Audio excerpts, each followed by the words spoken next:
अस्सलाम वालेकुम friends, hi guys, I am Zara Khan. Welcome back to my YouTube channel Zara Khan official. Novel Jannat ki Patti by Nimra Ahmed, episode number 13।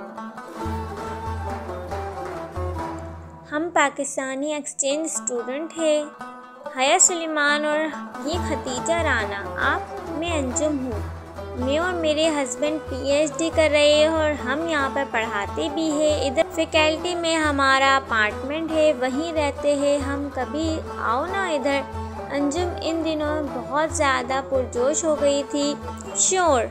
Anjum बाजी DJ इनका मुसलमान होना सुनकर फिर से खुश हो गई थी। वो तीनों काफ़ी देर वहाँ खड़ी बातें करती रही और जब डीजे को याद आया कि गोरसल निकलने में 5 मिनट है तो अंजुम बाजी को जल्दी से खुदाफिज बोलकर वो अपना कोट हाथों में पकड़ी भाग गई। वो तकसीम के पार्क में संगी बीच पर बैठी थी। इसने अपना सफ़ेद लंबा ऊनी कोट फ्रॉक पहन लिया था और सर झुकाए हाथ में पकड़ी शिकन ज़दा पे से सबीन फूफो का नंबर मोबाइल पे मिला रही थी। अभी तक इसने इस नंबर को मोबाइल में महफूज नहीं किया था। वहाँ दूर तक सब्ज़ा फैला हुआ था, खुशनुमा फूल और रंगों तितलियों की बहतात हवा इसके लंबे बाल उड़ा रही थी। वो मौसम से लुत्फ़अंदोज़ होते हुए फ़ोन पर जाती घंटी सुनने लगी। हेलो। बहुत देर बाद जहान ने फ़ोन उठाया। जहान में हया इसके अंदाज में खफ़ आई थी। इसने कहा था इसलिए आज जा रही थी, वरना इस सुर्ख कोट ने तो इसे खूब बेवक्त किया था। हाँ हया बोलो।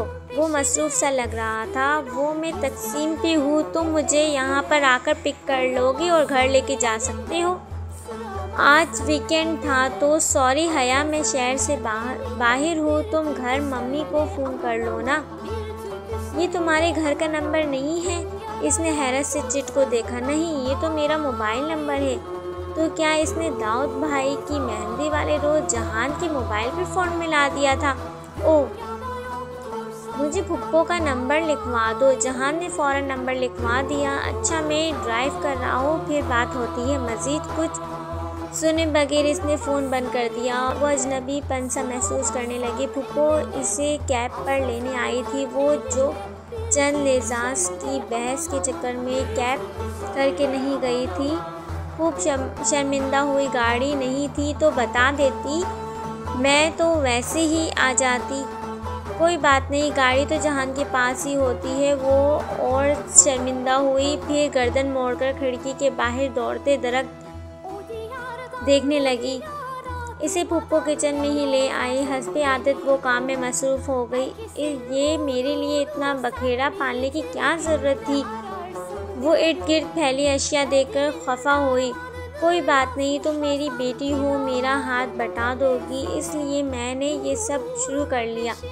दोनों के दरमियान पिछली मुलाकात के नाखुशगवार इख्तिताम का कोई तज़किरा ना हुआ, जैसे कुछ हुआ ही ना हो। चलिए आज पुलाव तो मैं ही बनाती हूँ, मुझे रेसिपी समझाती जाए। वैसे भी तुर्कों की मेज़ इस पुलाव के बगैर अधूरी लगती है। वो कोट स्टैंड पर लटका कर आस्तीन कलाई से ज़रा पीछे कर दी। वापस आई। दुपट्टा इसने उतार कर कुर्सी पे रख दिया था। पहले तो तुम चिकन की बोटियाँ काट लो।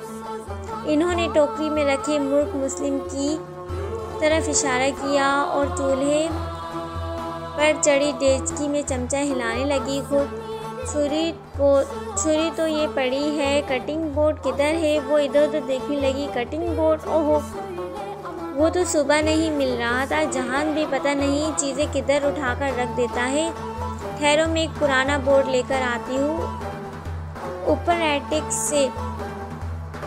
आप रहने दे, मैं ले आती हूँ। एटिक ऊपर किस तरफ है? सीढ़ियों से ऊपर, राहदारी के आखिरी सिरे पे। मगर तुम्हें तकलीफ़ होगी, मैं खुद ले आती हूँ। आप गोश्त भूने जल ना जाए, मैं बस अभी आई।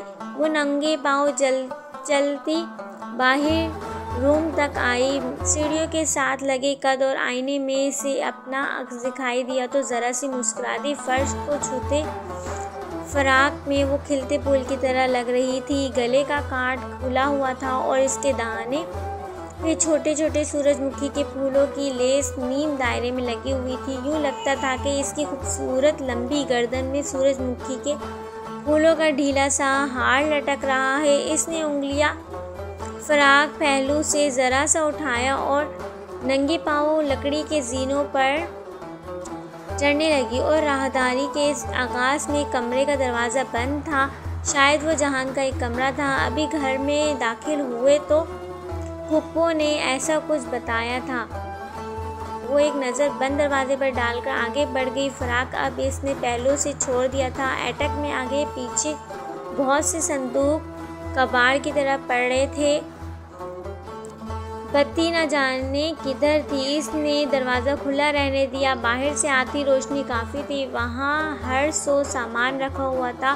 कटिंग बोर्ड न जाने किधर था। वह अंदाज़ा आगे बढ़ी और एक कोने वाले संदूक का कुंडा खोलकर ढक्कन ऊपर उठाया। नीचे रूम से बैरूनी दरवाज़ा खुलने और बंद होने की आवाज़ आई। साथ में जहान और फूफो की मिली जुली आवाज़ें। यकीनन वो आ गया था। वो मुस्कुराकर संदूक पर झुकी। इसमें इलेक्ट्रिक का कोई टूटा फूटा सा सामान रखा हुआ था। कटिंग बोर्ड कहीं नहीं था। हया ने ढक्कन बंद किया और निस्बतन कोने में रखे संदूक की तरफ आई।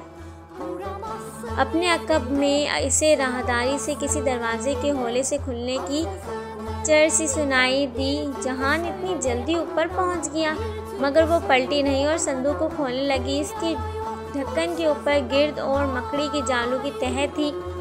इसने चंद चीज़ें उलट पुलट की तो बेख्तियार गिर्द नथनों में घुसने लगी। इसे ज़रा सी खांसी आई। पूरा एटक बेहद साफ था सिवाय इस कोने में रखे दो संदूक के, जिसे इन्हें ज़मानों से ना खोला गया। और इसकी पुष्ट पे एटक का खुला दरवाज़ा होले से खुला कोई चौखट में आन खड़ा हुआ था। यूं के राहदारी की आती रोशनी का रास्ता रुक गया। पल भर में एटक नीम तारीख हो गया था। वो पलटने ही लगी थी कि संदूक में किसी खाकी शे की झलक दिखाई दी। इसने दोनों हाथों में पकड़ के इसे ऊपर निकाला। वो लकड़ी का तख्ता था, बल्कि अकड़ा हुआ कपड़ा था। हया ने कपड़ा खोलकर सीधा किया। एक पुरानी गर्द आलूद खाकी शर्ट, सितारे, तमगी और एक नाम की तख्ती। चौखट में खड़ा शख्स छोटे छोटे कदम उठाता इसकी तरफ बढ़ने लगा। हया नीम अंधेरे में आंखें फाड़ फाड़ कर वो तख्ती पड़ी। सिकंदर शाह। इसने बेख्तियार रैंक देखा। वो कर्नल की निशानदेही कर रहा था। वो शर्ट हाथ में पकड़े किसी उलझन में गिरफ्तार पलटी और एकदम झटके से पीछे हटी। इसके अकब में जहान नहीं था, वो कोई और ही था। दराज कद, कनपटियों और पेशानी से झलकते सफ़ेद बाल, टाइट गाउन में मबलूस। वो कड़ी निगाहों से इसे देखते करीब आ रहे थे। वो सांस रोके इन्हें देखी गई। वो ऐन इसके सर पर आए और एक झटके से इसकी गर्दन दबोची। मेरी जासूसी करने आई हो तो? वो इसके गले को दबोचते गए। वो बेख्तियार इसके लबों से चीख निकली। शर्ट इसके हाथ से फिसल गई। इसने अपनी उंगलियों से गर्दन के गिर्द जकड़े इनके हाथ को उठाने की कोशिश की, मगर बेसुध। पाकिस्तानियों ने भेजा है तुम्हें। अपने मुल्कों को बोलो, अपने मालिकों को बोलो, इन्हें ब्लू प्रिंट्स कभी नहीं मिलेंगे। छोड़े मुझे।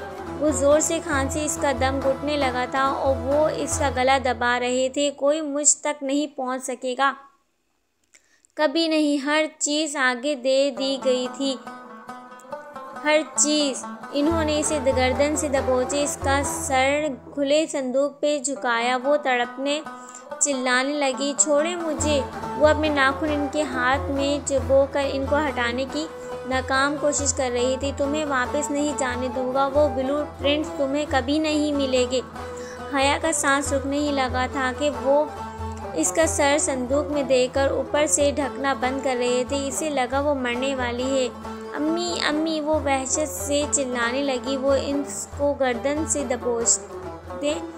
दबोचे इसका सर के बल अंदर दे रहे थे। गर्द से अटे संदूक में इसका सांस उकड़ने लगा था। छोड़े। धार से दरवाज़ा खुला और कोई गुस्से से चिल्लाता अंदर आया। इसकी गर्दन की गिर्द जकड़े हाथ को खींचकर अलग किया और खुला ढक्कन पूरा खोलकर दोहरी होकर औंधी झुकी हया को बाजू से पकड़कर पीछे हटाया। क्या कर रहे थे आप? वो आपकी बेटी की तरह है। एक बात मेरी ध्यान से सुने, आइंदा अगर आपने इसे नुकसान पहुंचाने की कोशिश की तो अच्छा नहीं होगा। इंगिश उठाकर सख्ती से वो इन्हें डांट रहा था। जहान को देखकर वो 2 कदम पीछे हटकर खामोशी से इसे सुनने लग गए। और तुम? वो हया की तरफ पलटा, एक गुस्से की निगाह इस पर डाली और कहनी से पकड़कर खींचा, बाहर लाया। ऊपर क्यों आई थी? किसने कहा था इधर आओ? सीढ़ियों के दहाने पे लाकर इसने हया का चेहरा देखा। इसकी आंखों से आंसू बह रहे थे। दहशत से चेहरे का रंग लिबास की मानन जर्द पड़ चुका था। गर्दन पे उंगलियों के सुर्ख निशान पड़े थे। वो हौले कांप रही थी। वो फुप्पो का बेटा मर गया था जो इन्होंने तुम्हें भेजा। मना भी किया था, मगर यहाँ कोई सुनने तो ना। वो गुस्से में बोलता इसे कहनी से पकड़े नीचे सीढ़ियाँ तेज़ी से उतरने लगा। वो इसके साथ खींची चली आ रही थी। फुप्पो परेशान सी आखिरी सीढ़ी के पास खड़ी थी। मैं बकवास करके गया था ना, मगर मेरी सुनता कौन है इस घर में? 2 दिन के लिए ना हो तो सारा निज़ाम उलट पुलट हो जाता है। पूरे घर को पागल कर दिया इन्होंने। वो आगे बढ़ा और सेंटर टेबल पे रखी मेज़ से पानी की बोतल उठाकर लबों से लगाई। पानी की ज़रूरत तो हया को नहीं थी। वो सहमी हुई खड़ी थी। जहान को इतने गुस्से में इसने पहली बार देखा था। वो इतनी तेज़ी से उर्दू बोलते हुए भी। मैं इन्हें देखती हूँ, फुप्पो परेशानी से कहते हुए ऊपर सीढ़ियाँ चढ़ गई। वो घूंट पे घूंट चढ़ाता गया। बोतल खाली करके मेज़ पे रखी और इसकी तरफ देखा। बाहर आओ, मुझे तुमसे बात करनी है। वो कहकर दरवाज़ा खोलकर बाहर निकल गया। वो डरी सहमी हुई छोटे छोटे कदम उठाती इसके पीछे आई। वो बैरूनी दरवाजे के आगे बने स्टेप पे बैठा था। हया ने दरवाज़ा बंद किया और इसके साथ आ बैठी। जर्द फ्राक फिसल कर इसके नंगे पाँव को ढांप गया। बाहर सर्दी थी, मगर इससे नहीं लग रही थी। जो भी हुआ है मैं इसके लिए माजरत खवा हूँ, वो सामने देखते हुए कह रहा था। नीली जीन्स के ऊपर भूरे स्वेटर को आदतन कहनियों से ज़रा आगे मोड़े वो हमेशा की तरह स्मार्ट लग रहा था। गुस्सा अब कहीं नहीं था। वो पहले वाला धीमा सा और संजीदा जहान बन गया था। अब्बा की तबीयत ठीक नहीं रहती, वो अपने हवासों में नहीं होते। कई दफ़ा इन्होंने मम्मी को भी मारने की कोशिश की है, मगर मुझे कुछ नहीं कहते। डरते नहीं है, शायद नफ़रत करते हैं। सामने सब्ज़ा था, इससे आगे सफ़ेद लकड़ी की बाड़ और बाड़ से ही बना गेट। बाड़ के तख्ते के दरवाज़ों से बाहर गीली सड़क दिखाई देती थी। नम हवा घास पर से सरसराती हुई गुजर रही थी। वो घुटनों के गिर्द बाजू का हल्का बनाए चेहरा जहान की जानिब मोड़े बैठी थी। फराक का फर्श को छूता दामन हवा की लहरों से फड़फड़ाता हुआ ऊपर उठ जाता तो पजामे की तंग चूड़ियों में टखने और पाँव छलकते। मेरा भी दिल करता है कि मैं पाकिस्तान जाऊँ, अपने रिश्तेदारों के दरमियान रहूँ, अपना आबाई घर देखूँ, मगर हम पाकिस्तान नहीं जाते। और तुम इस दिन मम्मी को ताना दे रही थी ना, हम पाकिस्तान नहीं आती। उफ, इतना झूठ नहीं। वो गड़बड़ा गई, मगर वो सुन नहीं रहा था। हया, हम कभी पाकिस्तान वापस नहीं जा सकते। मगर क्यों? वो सन्नाटे में रह गई। वो चंद लम्हे चुप रहा, फिर आहिस्ता से कहने लगा, मेरे दादा अपने कारोबार के सिलसिले में इस्तांबुल आया करते थे। ये घर इन्होंने ही ख़रीदा था। बाद में अब्बा ने इधर घर बनवाया। तब वो पाकिस्तान आर्मी की तरफ से यहाँ पोस्टेड थे। मैं इस्तांबुल में ही पैदा हुआ था और अब्बा की दोबारा इस्लामाबाद पोस्टिंग होने के बाद भी मैं और मम्मी इधर दादा के साथ रहते थे। मेरे दादा बहुत अच्छे, बहुत अजीम इंसान थे। उन्होंने मुझे बहुत कुछ सिखाया है। दीन, दुनिया, इज़्ज़त, बहादुरी और वक़ार से जीने और शान से मरने का सबक इन्होंने ही मुझे दिया था। मैं 8 साल का था जब वो फौत हुए, तो मैं और मम्मी कुछ अरसे के लिए पाकिस्तान आ गए थे। और तभी वो वाक़या हुआ था जिसने हमारी ज़िंदगी बदल दी। हया का सांस रुक गया। तभी तो इनका निकाह हुआ था। तो क्या वो बाखबर था? हया की खुश फहमियाँ। जिन दिनों में और मम्मी पाकिस्तान में थे बल्कि तुम्हारे घर में थे, अब्बा आनन फानन तुर्की फ़रार हो गए थे। फ़रार इसलिए कि इन्होंने एक हसास मकाम के ब्लूप्रिंट्स इनको भेज दिए थे जो हमेशा ख़रीदने के लिए तैयार रहते थे। सबूत इन्होंने कोई नहीं छोड़ा, मगर तफ्तीश शुरू हुई तो बहुत कुछ निकलने लगा। अब्बा ने तुर्की से अपना इस्तीफ़ा भिजवा दिया। पिछली अदालत में मुकदमा चला और वो गद्दार ठहरा दिए गए थे। इनके जराइम की फहरिस्त खासी तवील थी। इनको सज़ाए मौत सुना दी गई थी और इन्होंने तुर्की में सियासी पनाह हासिल कर ली। कुछ ताल्लुकात काम आए और कुछ रिश्वतें। अब्बा को तुर्क हुकूमत कभी डिपोर्ट ना कर सकी, ना ही इंटरपोल ने कोई कदम उठाया। किस्सा मुख्तसर, अब्बा जिस दिन पाकिस्तान की सरजमीन पे कदम रखेंगे वो गिरफ़्तार हो जाएंगे और इनको फांसी दे दी जाएगी। ये बात तुम्हारे वालिदैन को पता है, मगर बदनामी के डर से किसी को बताई नहीं जाती। वो किसी भी जज्बे से आरी निगाहों से सामने बाढ़ को देखता रहा। हया यकटक इसे देखी गई। इसके घर में फूफो के शौहर का जिक्र कोई नहीं करता था, शायद इसी वजह से। मैं एक गद्दार का बेटा हूँ, मेरा बाप एक मुल्क दुश्मन है। इस जिल्लत के बावजूद हम अब्बा के साथ रहने पर मजबूर है। एहसास जुर्म है या कुदरत की तरफ से सज़ा?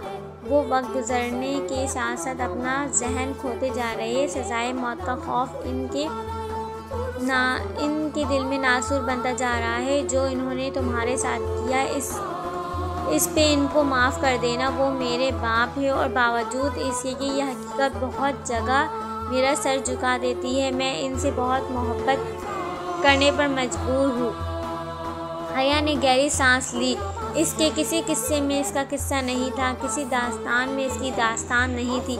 मैं काम से बाहर जा रहा हूँ, आज खाना खाकर जाना। वो उठा और दरवाज़ा खोलकर अंदर चला गया। शायद वो अभी सिर्फ तन्हाई चाहता था। हया गर्दन मोड़कर इसे जाते हुए देखने लगी। वो नंगे पाँव लकड़ी के फर्श पे चलता सीढ़ियों की तरफ बढ़ रहा था। हया, खतीजा। टाली ने इन्हें इस वक्त पुकारा जब वो दोनों डीजे के बैंक पे बैठे इसकी शॉपिंग पे तबसरा कर रही थी। वो 14 फरवरी की दोपहर थी और तुर्की आए 8वां रोज़ था और डीजे जो वैलेंटाइन डे की रौनक देखने आज तकसीम गई थी, मायूस लौट आई थी। पाकिस्तान के बरअक्स तुर्क हर काम छोड़कर सुर्ख रंग में नहीं नहा जाते, बल्कि सिवाय सुर्ख फूलों की फ्रॉक के इस्तांबुल में वैलेंटाइन डे के कोई आसार ना थे। जब डीजे खूब मायूस हो चुकी थी तो इसने ये कहकर अपने ख़यालात में तरमीम कर ली कि भाड़ में गया वैलेंटाइन, हमें इस त्यौहार से क्या लेना देना। इस गुफ्तगू में मखल होने वाली इसराइली एक्सचेंज स्टूडेंट थी। हाँ, वो दोनों झुककर नीचे देखने लगी जहाँ टाली के बैंक से नीचे लटकती सीढ़ी के साथ खड़ी थी। वो लड़के तुम्हारा पूछ रहे थे। हया और डीजे ने एक दूसरे को देखा और फिर टाली को। कौन सी लड़की? वो फ़लस्तीनी एक्सचेंज स्टूडेंट जो साथ वाले रूम में रहते हैं, वो मुझसे पूछ रहे थे वो पाकिस्तानी लड़कियाँ कैसी है और ये कि इनको कोई मसला ना हो तो, और ये भी कि तुम दोनों आज की शाम की चाय तुम में इनके साथ पियो, वो तुम्हारा इंतज़ार करेगी। Okay bye. एक इसराइली मुस्कुराहट इनकी तरफ उछालती वो हाथ हिलाकर बाहर निकल गई। ये फ़लस्तीनियों को हमारा ख्याल कैसे आ गया? इस टाली की दरक से दिल भर गया होगा शायद। डीजे ने कयास उड़ाई कि बकू मत, वो हमें सिर्फ मुसलमान बहनें समझकर बुला रहे होंगे। इतने हैंडसम लड़कों की बहन बनने पर कम से कम तैयार नहीं हूँ। ये भाईचारा तुम्हें मुबारक हो। डीजे बदक उठी थी। चलो फिर तैयार हो जाए ताकि वक्त पे पहुँच सके। हया लकड़ी की सीढ़ी से नीचे उतरने लगी। सिर्फ हमें बुलाया है, हमें ही बुलाया है या फिर अरब इसराइली दोस्त दोस्ती की जिंदा मिसाल भी मौजूद होगी। डीजे का इशारा टाली की तरफ था। पता नहीं, हया ने शाने अचका दी। वो अलमारी से कपड़े निकालने लगी। हर मौके की मुनासबत से मुकम्मल ड्रेसिंग करना इसका जुनून था। कपड़ों पे एक सिलवट तक ना हो और मेकअप की एक लकीर ऊपर नीचे ना हो, वो हर बात का ख्याल रखती थी। अलबत्ता लड़कों की दावत पे जाने की इजाज़त अब पाकिस्तान में अब्बा या ताया फुरकान ना देते, मगर वो इधर कौन सा देख रहे थे। ये तुर्की था और यहाँ ये सब चलता था। वो 3 लड़के थे, मुत्सम, अलमर्तज़ा, हुसैन और मोमिन। इनके साथ 2 फ़लस्तीनी दोस्त मोहम्मद कादिर और नजीबुल्लाह जाती दावत के शुरू में मौजूद रहे, फिर उठकर चले गए। इन तीनों मेज़बानों ने ऐसे तरीके से मेज़बानी निभाई। वो तीनों स्मार्ट और गुड लुकिंग से लड़के जैसे लगते थे। मुत्सम इनमें ज़रा लंबा लगता था।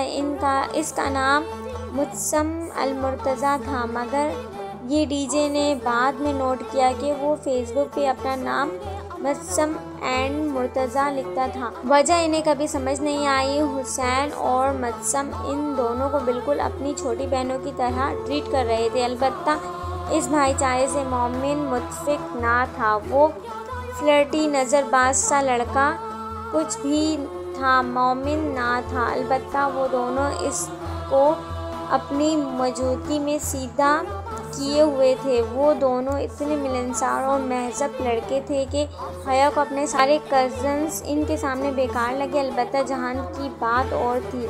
इसने फ़ौरन अपनी राय में तरमीम की। अगले हफ्ते हुसैन का बर्थडे था। हुसैन मोबाइल पे फ़ोन सुनने बाहर गया तो मोमिन ने बताया, फिर तो हमें इसे ट्रीट देनी चाहिए। डीजे सोचकर बोली, और गिफ्ट भी। हया को ख्याल आया, हम दोनों इसके लिए घड़ी खरीदने का सोच रहे, और जो हमने जवाहर में देखी है 130 लीरा की है। मुत्सम ने चाय का आखिरी घूंट पीकर कप मेज़ पे रखा, यानी कि पाकिस्तानी रुपयों में। हया ने सोचते हुए पर्स में हाथ डाला ताकि मोबाइल के कैलकुलेटर से हिसाब कर सके। 60,150 पाकिस्तानी रुपये। मुत्सम झुककर पेस्ट्रीज की प्लेट से एक टुकड़ा उठाते हुए बोला। हया का पर्स को गालता हाथ रुक गया। इसने हैरत व बेयकीनी से मुत्सम को देखा। इसने इतनी जल्दी हिसाब कैसे किया? मैं मैथ का स्टूडेंट हूँ। वो मुस्कुराया, और मुत्सम का एक ही ख्वाब है कि वो मैथ में नोबेल प्राइज़ ले।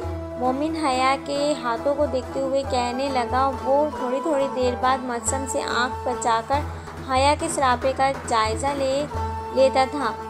हया कदरे रुख मोड़कर मुत्सम की तरफ मुतवज्जा हुई। तो मैथ्स के स्टूडेंट्स, जल्दी से बताओ कि इस महंगी घड़ी को ख़रीदने के लिए अगर हम चारों पैसे तकसीम करें तो हर एक के हिस्से में कितने आएंगे? 32 लीरा और 50 क्रश। ओके। हया ने गहरी सांस ली और पर्स खोला। इनको पैसे इन्होंने ज़बरदस्ती थमाए। मोमिन को तो कोई एतराज़ ना था, मगर मुत्सम इनसे रकम लेने पे राज़ी ना था। ओके गाइस, आज के लिए इतना ही। नेक्स्ट वीडियो में please subscribe my YouTube channel. Allah हाफिज़।